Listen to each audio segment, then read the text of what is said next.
মাঝে মাঝে আমরা ডিপ্রেস হয়ে যাই, ভেবে পাই না যে কী করব, কী করা উচিত, কিছু ঠিক হচ্ছে না, এত কিছু প্রশ্ন জাগতে শুরু করে মনের ভেতর। দেখে আবারই সব হঠাৎ করেই যেন ঠিক হয়ে যায়, সব কিছুই আবার মেনে নেয়, না ঠিক আছে, যেটা হয়েছে সেটা হোক, বাদ দাও, এইভাবেই চলতে হবে। সবার ভাগ্য তো সব রকম আর হয় না, মেনে নিতে হয় অনেক কিছু, যে না এটা আমি।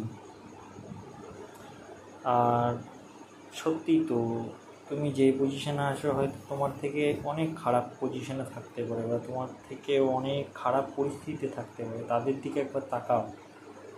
যদি সুখী হতে চাও, আর যদি ওই না খেয়ে কাঁদতে চাও, তাহলে তো অবশ্যই তোমাকে তোমার থেকে অনেক হাজার গুণ ভালো পরিস্থিতি যারা আছে তাদের দিকে তাকাতে হবে।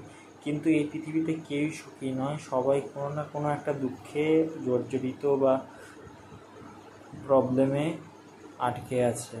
কারণ প্রবলেম ছাড়া জীবন হয় না, সবারই জীবনে কিছু না কিছু প্রবলেম থাকবে, এটাই হচ্ছে জীবনের নীতি ভাই।